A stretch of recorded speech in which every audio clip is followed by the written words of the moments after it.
네, 안녕하세요. 성원회계 컴퓨터학원에서 회계, 재무, 회계 원리 등을 강의하고 있는 강사 김기범입니다. 자, 우리 이번 차시에서는 뭐에 대해서 투자 자산에 대해서 공부를 해볼 건데요. 앞에서 많은 부분을 이미 이야기하고 넘어왔기 때문에 여기서는 그렇게까지 많은 내용을 다루지는 않을 겁니다. 자, 그러면 오늘의 학습 목표입니다. 회계상 거래와 일상생활에서의 거래를 구분할 수 있다와 회계상 거래를 구성 요소별로 파악하여 거래의 결합관계를 차변 요소와 대변 요소로 구분할 수 있다는 NCS 학습 목표를 달성할 거고요. 이 중에서도 우리가 오늘 하게 되는 것은 투자 자산에 대한 적절한 회계 처리를 할 수 있다가 오늘의 학습 목표가 되겠습니다. 자, 그러면 우리 이때까지 유동자산 중에서도 당좌자산과 재고자산에 대해서 공부했는데요. 이 당좌자산에는 현금처럼 쓸 수 있는 현금, 그리고 뭐 현금성 자산 이런 거에 대해서 얘기를 했었고, 그 다음 매출, 채권 이런 것도 얘기를 했어요. 그 다음 대여금, 대여금이라고 하면 빌려준 돈인데 이게 1년을 초과하지 않으면 무슨 대여금? 단기 대여금이라고 얘기를 했거든요. 그래서 현금 및 현금성자산, 매출채권 얘네들은 당좌자산으로 분류하면 되는 거고요. 이 대여금 있죠. 대여금 같은 경우에는 단기면 당좌자산으로 분류하겠지만 1년을 초과하게 되면 장기대여금이 되고 이렇게 되면 얘네들은 어디로 분류한다고요? 비유동자산의 투자자산에서 뭐를 다루게 된다? 단기대여금으로 분류를 하게 되는 거죠. 그 다음 당좌자산에서 우리 뭐 배웠어요? 단기 매매 증권이라는 단기 투자 자산에 대해서 공부했죠. 이거 외에 나머지 것도 뭐 있었어요? 매도 가능 증권이나 만기 보유 증권이나 그리고 지분법 적용 투자 주식 같은 유가증권의 분류에서도 단기 매매 증권을 제외한 나머지 유가증권들은 투자 자산으로 분류를 했어요. 자, 그 다음 우리 장기성 예금에 대한 얘기를 안 할 수가 없는데 장기성 예금이라는 건 뭐냐면 우리 회사가 정기 적금이나 아니면 정기 예금을 가입하게 돼요. 그런데 얘네들이 1년을 초과하지 않는다 그러면 유동자산에 있는 당좌자산으로 분류를 하겠지만 얘가 만약 1년을 초과한다면 그때는 뭘로? 투자자산으로 분류가 된다. 이렇게 보시면 되겠죠. 그래서 우리가 당좌자산에서 굉장히 많은 이야기를 했어요. 자, 우리가 지금 오늘 하고자 하는 거는 뭐가 되고요? 투자 자산이 되는 거고요. 투자 자산 중에서도 뭐에 해당하는 거? 매도, 만기, 지분법 적용 얘기 드렸고요. 단기성 예금, 장기 대여금 얘기 드렸고요. 자, 특정 현금과 예금은 어디에서 했던 건지 기억이 나세요? 자, 이거는 우리가 당좌 예금 통장을 뭐 하면서 개설하면서 요때 보증금 맡긴다 그랬죠. 그래서 보증금을 맡기게 되면 그때 보증금을 특정 현금과 예금이라는 계정 과목 쓰고요. 웬만한 보증금들은 어디로? 기타 비유동 자산으로 분류를 하는데 요거만요. 당좌예금 통장을 개설했던 보증금에 대해서만 기타 비유동 자산이 아닌 투자 자산으로 분류를 한다고 했습니다. 자, 그 다음 투자 부동산이라고 나오는데요. 이거는 무슨 목적? 업무 목적 이외에 취득한 부동산이라고 보시면 되세요. 그럼 예를 한번 볼게요. 자, 여기 사례입니다. 자, 여기 보시면 투자 부동산 취득해서요. 당사는 투자 목적으로 건물 얼마 2억 원을 매입하고 대금은 이달 말에 지급하기로 했다라고 되어 있거든요. 자, 이때 헷갈리시면 안 되는 게 우리 회사가 부동산을 매매하는 매매업자다, 매매하는 회사다라고 하잖아요. 그죠? 그러면 얘는 판매 목적으로 취득한 건 뭐가 돼요? 재고 자산이 되는 거거든요. 근데 지금 투자 자산은 우리가 비유동 자산에 대해서 얘기하고 있기 때문에 업무 용도가 아닌 목적으로 비유동 자산에서 부동산은 뭐가 된다? 업무 용도가 아니라면 그거는 전부 다 투자 목적. 아 그래 너네 회사는 이걸 나중에 팔아서 이익을 볼 거야. 그런데 너희가 부동산 매매업자가 아니라는 거지. 부동산을 매매하는 회사가 아니기 때문에 판매 목적은 제외하고 나머지 업무 용도가 목적이 아닌 것은 뭘로 본다?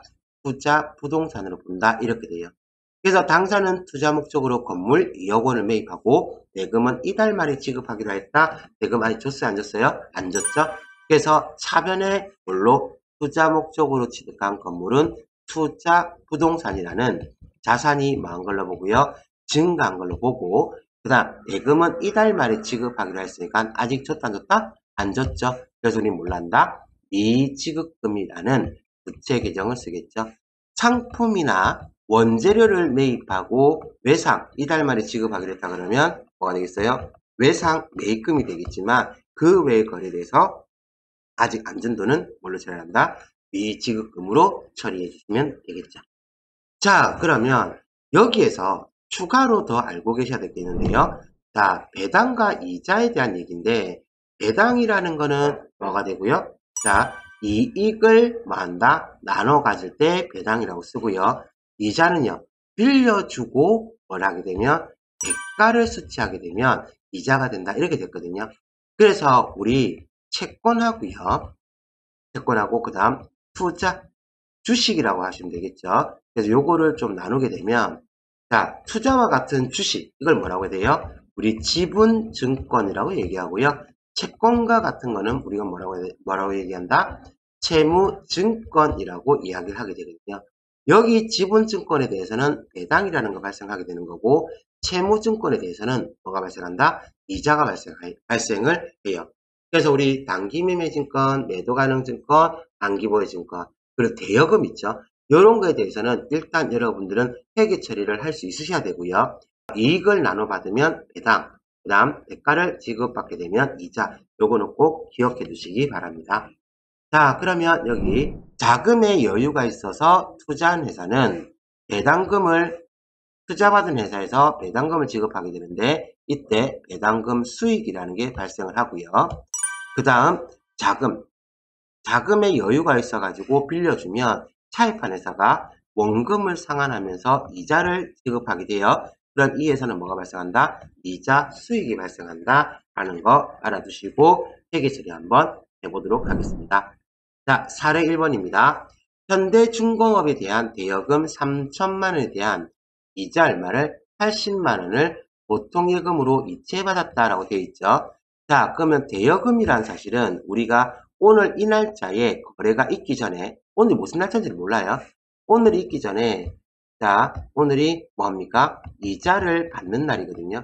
이자를 받는 날 이렇게 되는데 그러면 대여금이 오늘 말고 그 전에 시간상 앞에 있죠. 앞에 대여한 적이 있었겠고 대여한 대여금을 언젠가는 회수할 거란 말이에요. 언젠가. 그래서 회수하는 시점은 지금 나와 있는 게 없어요. 언제 회수하겠다 이런 게 아니고요. 그냥 오로지 뭘 받았다? 대여금에 대한 이자 80만 원을 보통예금으로 이체받았다라고 되어 있거든요. 그래서 대여금은 뭐가 되는 거예요? 채권이 되는 거고요. 채권에 대해서 이자를 받게 되면 뭐가 발생한다? 이자 수익이라는 수익이 발생하는 게 되고 이 이자 수익 금액이 얼마? 80만 원. 그렇게 하면서 보통예금으로 이체받으니까 보통예금이라는 자산이 증가하겠죠. 그 차변에 뭘로? 보통예금으로 금액 얼마? 80만 원 이렇게 분기하시면 되세요. 그래서 문제 자체에서 대여금에 대한 이자 80만 원을 보통예금 이체받았다고 했지 대여금을 회수했다는 얘기는 없거든요. 그러면 이때 대여금을 분기하시려고 하시면 안 되는 거예요.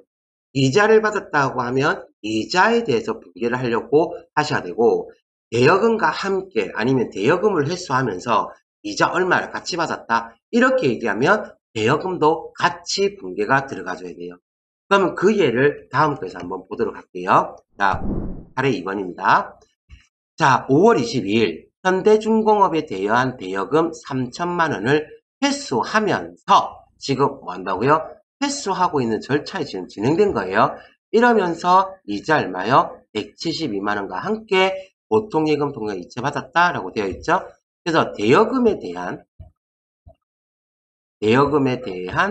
이자라고 했다 그러면 이때는 이자만 보셔야 되는 거예요. 그래서 지금 회수한다고 했으니까 자, 현대중공업의 자금 얼마를 3천만 원을 대여하기로 하고 보통예금 통장에서 이차하여 지급하다라는 거래가 있었다라고 보겠습니다. 이 말 이해하셨죠?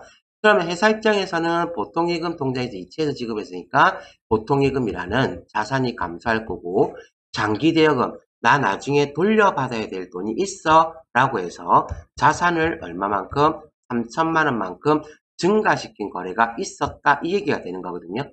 그러면 이 대여금은 나중에 나 돌려받아야 될 게 있어 라고 기록해놨는데, 이거를 지금 어떻게 하는 거예요? 오늘 회수하는 거예요. 그럼 나는 이 3천만 원도 회수해야 되니까 대변에 자산의 감소, 단기 대여금. 왜요? 회수할 때는 그 전에 기록해 놓은 단기 대여금 없어져야 되잖아요. 그죠? 얘 없어지면서 금액이 얼마? 3천만 원 이렇게 하면서 이자 172만 원과 함께 보통예금 통장에 이체받았죠? 그러면 보통예금 통장에서 금액이 얼마? 3천만 원은 일단 기본적으로 들어올 건데, 이때 이자도 같이 받았죠. 그럼 이게 3천만 원이 아니라 얼마가 되는 거예요? 3,172만 원이 되는 거예요. 3,172만 원이 되고요. 자, 그럼 이건 뭐가 돼요? 자산이 증가하는 되겠죠. 그래서 이때 이자를 수치했다 그러면 이건 우리 뭘로 봐야 되는 거예요? 이자 수익으로 3,170만 원 이렇게 보시면 되겠죠. 그래서 요 이자 받은 건 뭐가 증가한 거? 이자가 발생한 거, 이자가 증가한 거, 수익이 발생한 거 보시면 되겠죠. 그래서 이렇게 회계 처리하시면 되겠습니다. 자, 그러면 다음 문제 한번 볼 건데요. 자, 다음 문제는요. 여기 보세요. 대한상사에서 차입한 차입금 얼마요? 1억 원에 대한 이자. 대한 이자라고 되어 있죠. 그러면 이거는 차입금에 대한 걸 하라는 게 아니고요. 차입금에 대해서 너네가 지금 이자를 뭐하고 있다? 수취하는 입장 아니에요. 이자를 지급하는 입장. 왜요? 차입금이라는 건 우리 회사가 자금 사정이 안 좋아가지고 다른 거래처로부터 자금을 차입해 오면 그게 뭐가 돼요? 차입금이 되는 거고, 그럼 나는 사용한 대가에 대해서 지불을 해야 되잖아요. 그죠? 그러면 이때 이자는 뭐가 되는 거예요? 이자 비용이 되는 거고요. 이걸 보통예금에서 이체하여 지급했죠? 그러면 이자 비용이라는 비용이 발생하게 되면서 보통예금이라는 자산이 감소하는 거래가 되세요. 그래서 차변에 이자 비용으로 금액 얼마?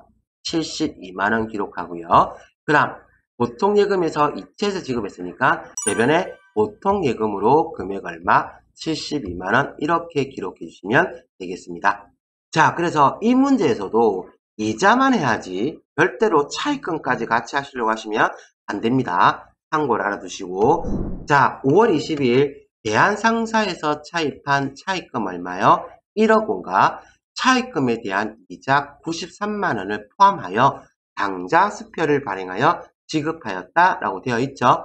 자, 그러면 이미 일단 차입한 차입금과라고 했으니까 이미 이 차입금을 차입한 적이 있었던 거예요. 그래서 대한상사로부터 회사 운영자금 1억 원을 차입하고 보통예금 통장에 입금해서 보통예금 1억 원. 그럼 나 나중에 갚아야 돼, 상환해야 돼. 그래서 부채로 기록해 놓은 1억 원이 있었다는 얘기거든요. 그래서 이 차입금하고 이자를 다 포함해서 지금 뭐 하고 있는 거예요? 지급하고 있죠? 그래서 우리는 지금 뭐 하는 거예요? 상환하면서, 그러면 이 차입금도 없애야 되는데 입직금이 안 된다 그랬죠? 어떻게 해요? 단기 차입금이라는 뭐가요? 부채가 감소하는 거, 금액 얼마? 1억 원 이렇게 분개해 주시고요. 그렇게 하면서 이자를 지급하잖아요. 그죠? 그럼 이 이자는 회사 입장에서 뭐가 되는 거예요? 이자 비용이라는 비용이 증가하는 거. 그러면 금액은 얼마 돼요? 93만 원 이렇게 되겠죠. 자, 그러면 두 개 합쳐가지고 총 얼마예요? 1억 93만 원이 되겠죠. 그럼 이거를 전부 다 당좌 수표를 발행해 지급했죠. 당좌 수표를 발행하게 되면 대변에 뭐가 돼요? 당좌 예금으로 금액 얼마요? 1억 93만 원 이렇게 보시면 되겠죠. 우리 회사가 발행한 당좌 수표는 뭐가 된다? 예, 당좌 예금이 된다라고 알아두셔야 되겠죠. 그럼 이렇게 해주시면 되겠습니다. 자, 다음 사례 한번 또 보도록 하겠습니다. 자, 사례 5번. 단기 투자 목적으로 보유 중인 주 가을 여행의 주식 만주에 대한 배당금을 얼마? 25만 원을 보통예금 통장에 이체받았죠? 그러면 보통예금이라는 자산이 증가했으니까 차변에 뭘로? 보통예금으로 금액 얼마요? 25만 원 기록해 주시고요. 그럼 대변은요. 배당 받으면 뭐라고 기록한다? 배당금 수익으로 기록하죠. 금액 얼마? 25만원. 이렇게 보시면 되겠죠. 자, 그래서 우리가 투자 자산에 대해서는 대여금이나 아니면 유가증권, 그래서 채권과 채무에 대해서는 배당과 그리고 이자가 생긴다는 거 알아두시고, 이자를 지급하게 되면 이자 비용, 이자를 수취하게 되면 이자 수입, 그 다음 배당을 받게 되면 배당금 수입, 이렇게 된다는 거 꼭 기억해 두시고요. 나머지 자산들에 대해서는요, 다시 우리 분개하면서 한 번 더 설명을 또 드리도록 할게요. 단원학기 문제 19-1번인데요. 여기에 있는 문제를 풀면서 여러분들 앞차시에서 공부했던 개정 과목들 한번 떠올려 보도록 하겠습니다. 자, 문제 1번입니다. 3월 1일 장기 투자 목적으로 라고 되어 있죠. 장기 투자 목적이면 무슨 증권이에요? 매도 가능 증권이 되잖아요. 그죠?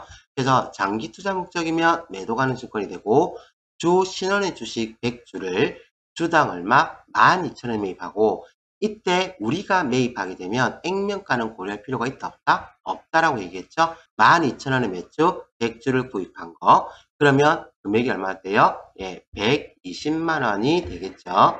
그리고 대금은 이달 말에 지급하기로 했는데요. 그러면 이건 뭐가 되는 거예요? 미지급금이 되겠죠. 왜요? 상품이나 원재료를 매입할 때는 외상 매입금이 되겠지만, 아니면 미지급금. 매입 관련 수수료 3만 원은 현금으로 지급했다라고 되어 있는데, 요 매입 관련 수수료 있죠? 이거는 누구만 제외하고요. 단기 매매 증권만 제외하고, 나머지는 어떻게 한다? 해당 자산의 합산. 그래서 이거는 뭘로 분개하셔야 되는 거예요? 매도 가능 증권으로 분개를 해주셔야 되겠죠. 단기 매매 증권일 때는 뭘로? 수수료 비용인데, 매도 가능 증권일 때는 매도 가능 증권의 합산. 누구만 제외한다? 단기 매매 증권만 제외한다. 이거는 또 현금으로 지급을 했네요. 자, 그러면 정리를 한번 해봅시다. 우리가 취득한 증권은 뭐가 된다고요? 매도 가능 증권이 되는 거고요. 자, 금액은 얼마가 되는 거예요? 120만 원 이렇게 되겠죠.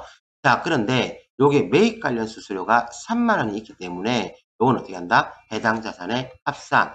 그래서 120만 원에 3만 원을 더한 금액 123만 원 이렇게 분개해 주시고요. 그 다음 이달 말에 지급하기로 한 건 뭐가 돼요? 미지급금인데, 이 매도 가능 증권에 대한 것만 미지급했죠. 그래서 요게 금액이 얼마? 120만 원이 되는 거고요. 그 다음 수수료 3만 원은 현금 지급했으니까 대변의 자산의 감소, 현금으로 금액 얼마? 3만 원 이렇게 해주시면 되겠죠. 자, 다음 문제 몇 번이요? 2번입니다.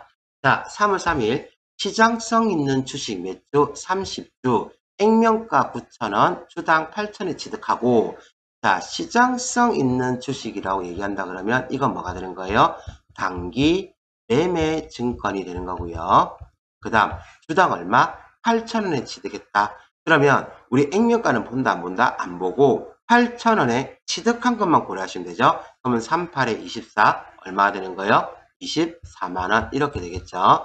자, 그렇게 하면서 매입 수수료 얼마를 3만원을 포함하여, 자, 앞서서 얘기했듯이 단기 매매 증권일 때 수수료는 뭘로? 수수료 비용으로 따로 분개해주고, 나머지는 해당 자산의 합산. 그래서 차변에는 단기 매매 증권으로 뭐한 거? 취득한 가격 8,000원 해서 금액 얼마? 24만원이 되는 거고요. 요때 수수료는 뭐가 돼요? 수수료 비용으로 분개해 주시고 금액 얼마? 3만원. 전액 다 당좌수표 발행해서 지급했죠. 우리 회사가 당좌수표를 발행하게 되면 어디에서 나가는 거? 당좌예금에서 나가는 거. 그래서 대변의 자산의 감소, 당좌예금으로 금액 얼마? 27만원. 이렇게 분개해 주시면 되겠습니다. 다음 문제 몇 번? 3번 보도록 할게요. 자, 문제 3번. 3월 4일 만기까지 보유할 적극적인 의사를 가지고 라고 되어 있죠. 만기까지 보유할 적극적인 의사를 가진 건 우리가 뭐라고 얘기합니까? 만기 보유 증권이라고 얘기를 하고요. 그 다음에 150주인데 액면가 나와 있네요. 주당 2,100원에 취득하고, 취득할 때 액면가 본다 안 본다? 안 본다고 했죠? 누가요? 발행하는 쪽에서는 액면가를 고려해야 된다고 얘기를 했습니다. 그런데 우리 아직 그건 안 했어요. 안 했고. 자, 그래서 얼마? 2,100원 취득하고 매입 수수료 얼마를? 12만 원을 포함하여 현금으로 지급했거든요. 이것도 마찬가지 매입 수수료 어떻게 한다? 해당 자산에 합산한다. 이렇게 보시면 되겠죠. 자, 그러면 2,100원에 150주를 취득했으니까 150주에다가 곱하기 2,100원을 하게 되면 31만 5천원이 되겠죠. 그죠? 자, 그래서 여기 금액이 얼마 되는 거예요? 만기 보유 증권으로 얼마가요? 네, 31만 5천원. 요게 31만 5천원인데 여기 수수료 있죠. 그래서 31만 5천원인데 수수료 12만원 있으니까 이거 어떻게 돼요? 포함해서 분기하셔야 되잖아요. 그죠? 그래서 금액은 얼마요? 43만 5천원 이렇게 되겠죠. 31만 5천원만 보시면 안 돼요. 12만원까지 합산해서. 그리고 전액 다 현금으로 지급했으니까 대변에 자산의 감소, 현금으로 금액 얼마? 43만 5천원 이렇게 보시면 되겠습니다. 자, 다음 문제입니다. 문제 4번. 3월 7일 주 신원상사에 대여해준 대여금 1,200만원을 보통예금으로 이체받았다라고 되어 있죠.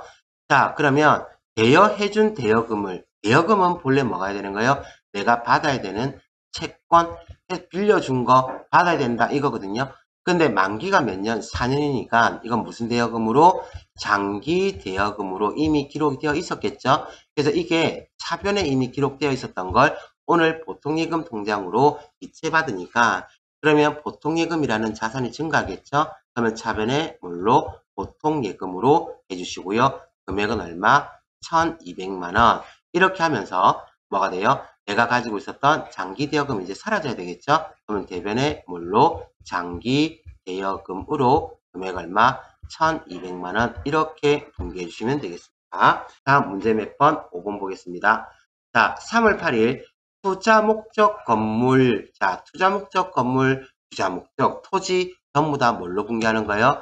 투자 뭘로? 부동산으로 분기할 거예요. 그래서 투자 목적이면 자, 대금 중 얼마는 1억 2천만 원은 국민은행에서 대출을 받았으니까 내가 나중에 갚아야 되겠죠. 그죠? 이건 뭐가 되겠어요? 차입금인데 만기가 3년이니까 무슨 차입금으로? 장기 차입금으로 분기해 주시면 되고요. 나머지 잔액은 약소금을 발행해서 지급했네요. 그러면 약소금을 발행해서 지급했다고 하더라도 상품이나 원재료의 매입이 아니죠. 그래서 이 약소금은 결과적으로 또 뭐가 되는 거예요? 미지급금이 되겠죠. 그래서 미지급금으로 분기해 주시면 되겠습니다. 자, 그럼 정리할게요. 나는 차변에 뭐를 취득한 게 되고요? 투자 부동산을 취득한 게 되고요. 금액은 얼마? 3억 원 이렇게 됩니다. 그러면서 1억 2천만 원 대출받았기 때문에 나중에 갚아야 되겠죠? 그런데 무슨 차입금으로? 장기 차입금으로. 이유는요. 여기 대출 만기가 몇 년? 3년이거든요. 그래서 금액은 얼마? 1억 2천만 원. 나머지 잔액은 약소금을 발행해 지급했죠. 약소금을 발행해 지급했다고 하더라도 상품이나 원재료 매입이 아니라면 뭘로 처리해준다? 미지급금으로 회계 처리하겠죠. 금액은 얼마요? 1억 8천만 원. 이렇게 분기해 주시면 되겠습니다. 문제 6번 3월 10일 국민은행 당좌예금 통장을 개설하면서 당좌 차월 한도 500만 원을 약정하고 당좌예금 통장 개설에 따른 보증금 350만 원을 보통예금에서 2차에 지급했죠. 요때 당좌 차월 한도를 약정한 거 요거 뭐가 된다고요? 약속이기 때문에 얘를 분기하라는 게 아니에요. 자, 당좌 차월 한도를 초과해서 당좌 수표를 발행했다면 그거는 당좌 차월 한도를 고려를 해야 되겠지만 지금 얘는 이걸 고려하는 게 아니에요. 당좌예금 통장 개설에 따른 보증금이죠. 자, 이건 뭘로 한다고요? 특정 현금과 예금이라는 계정을 쓴다고 했죠. 그래서 이렇게 분기해 주셔야 되겠어요. 그래서 뭘로? 보증금을 맡겼으니까 차변에 뭘로 기록한다? 특정 현금과 예금이라는 계정 과목으로 350만원 기록해 주시고요. 보통예금에서 이체해서 지급하면 보통예금이라는 자산이 감소하겠죠. 대변에 보통예금으로 금액은 얼마? 350만원 이렇게 해주시면 되겠습니다. 다음 문제 7번입니다. 3월 11일 국민은행에 4년 만기 정기적금에 가입하고 월 납입료 30만원을 보통예금에서 2차에 지급했죠. 그러면 보통예금이 줄어드니까 대변을 뭘로? 보통예금으로 해서 금액 얼마? 30만원 자산의 감소가 되겠죠. 그렇게 하면서 정기적금에 가입했으면 정기적금이라는 계정 과목을 쓰시면 되겠죠. 금액은 얼마? 30만원 할 거고요. 자, 다음 문제 8번입니다.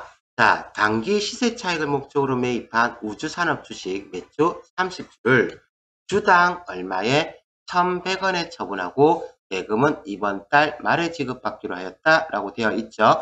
자, 그래서 요 문제 같은 경우는 단기 시세 차익을 목적으로 한다니까 무슨 증권? 단기 매매 증권이 되는 거고요. 이 단기 매매 증권은 오늘 뭐 했어요? 처분했죠. 그러면 30주를 처분했으니까 33,000원 이렇게 되겠죠. 그래서 그거를 이번 달 말에 지급받기로 해서 아직 안 받았죠. 그래서 뭐가 되고요. 미수금으로 얼마? 33,000원 이렇게 될 거고요. 자, 그러면 내가 가지고 있었던 단기 매매 증권은 뭘로 봐야 되는 거예요? 여기 보면 취득가액 나와 있죠. 그래서 얼마로? 36,000원으로 기록되어 있었던 거. 그래서 이렇게 보시면 되겠죠. 그래서 단기 매매 증권이 감소하게 되면서 아직 못 받은 돈은 33,000원인데 이때 차익이 발생하죠. 그럼 나는 단기 매매 증권을 36,000원 취득해서 33,000원 처분했으니까 3,000원만큼을 덜 받은 게 되죠. 그만큼 뭐가 됩니까? 단기 매매 증권을 처분하고 손실이 발생했다. 그 차변의 비용이 발생, 단기 매매 증권 뭘로 처분 손실로 금액 얼마요? 3,000원 이렇게 보시면 되겠습니다. 다음 문제 9번입니다. 장기 투자 목적으로 매입한 우주산업 주식 매주 50주를 주당 1,500원에 처분하고 대금은 이번 달 말에 지급받게 됐죠. 그러면 요거 자, 내가 가지고 있었던 증권이 장기 투자 목적으로 취득한 거니까 매도 가능 증권으로 기록되어 있을 거고 오늘 그 매도 가능 증권을 처분하니까 대변에 뭘로? 매도 가능 증권으로 이거는 뭘로 봐야 되는 거예요? 취득가액으로. 그러면 얼마 돼요? 자, 50주 곱하기 1,300원 하게 되면 65,000원이네요. 그래서 1,300원, 65,000원이 사라지는 게 되고요. 자, 그렇게 하면서 주당 얼마? 네, 1,500원 처분했으니까 이거는 50주 곱하기 1,500원 얼마 돼요? 75,000원이 되겠죠? 그러면 차변에 뭘로? 미수금으로 금액이 얼마? 75,000원. 그러면 얼마만큼 차익이 생겨요? 예, 만원만큼 차익이 생겼죠? 65,000원을 처분하면서 75,000원 받았으니까 우리 회사는 뭘 처분하고? 매도 가능 증권을 처분하고 이익이 났겠죠. 그래서 이익으로 금액 얼마? 만원. 이렇게 분개하시면 되겠죠. 자, 그래서 여기까지 해놓으시면 앞에 여러분들이 공부했던 계정 과목들은 어느 정도 떠올리셨을 거예요. 그래서 이런 식으로 알아두시고 나중에 또 단원하기 문제 푸시면서 공부를 또 계속 이어가도록 하겠습니다. 자, 일단 여기까지 하겠습니다. 수고하셨습니다.